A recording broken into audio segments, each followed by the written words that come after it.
គួរឲ្យស្ដាយណាស់ដែលមនុស្សយើងមិនជឿលើសក្តានុពលដែលខ្លួនមានមនុស្សគ្រប់គ្នាមានស្រមោលឬផ្នែកងងឹតដែលបញ្ចូលក្នុងជីវិតដោយមិនដឹងខ្លួនដោយគិតថាខ្លួនមិនអាចធ្វើអ្វីមួយបានឬមិនល្អគ្រប់គ្រាន់ហេតុនេះទើបធ្វើឲ្យស្រមោលឬផ្នែកងងឹតកាន់តែក្រាស់និងកាន់តែខ្មៅរហូតយើងមិនអាចអភិវឌ្ឍខ្លួនឯងបានវ៉ាវខ្ញុំគិតថាអ្នកទាំងអស់គ្នាស័ក្តិសមនឹងទទួលបានការរំលឹកមួយគឺ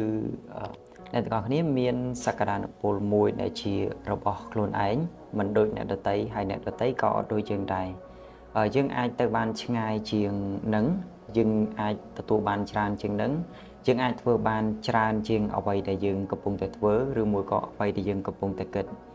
ដូច្នេះហើយអ្នកនរគ្នាកុំ limit ខ្លួនឯងកុំដាក់កំណត់ខ្លួនឯងដែលអញត្រូវតែបានតែប៉ុណ្្នឹងអ្នកទាំងអស់គ្នាអាចទៅបានឆ្ងាយទៀតអាចចេះដឹងជាងនឹងអាចទទួលបានការងារល្អជាងនឹងអាចទទួលបានលុយច្រើនជាងនឹងជាការរំលឹកអ្នកទាំងអស់គ្នាតែប៉ុណ្្នឹងដាក់ខ្លួនឯងឡើងចេញក្រៅ challenge ខ្លួនឯងធ្វើរឿងដែលពិបាក challenge ខ្លួនឯងធ្វើរឿងដែលត្រឹមត្រូវធ្វើរឿងដែលល្អប្រសើរជាងនឹងយើងត្រូវតែល្អប្រសើរជាងនឹងយើងត្រូវតែទទួលបានច្រើនជាងនឹង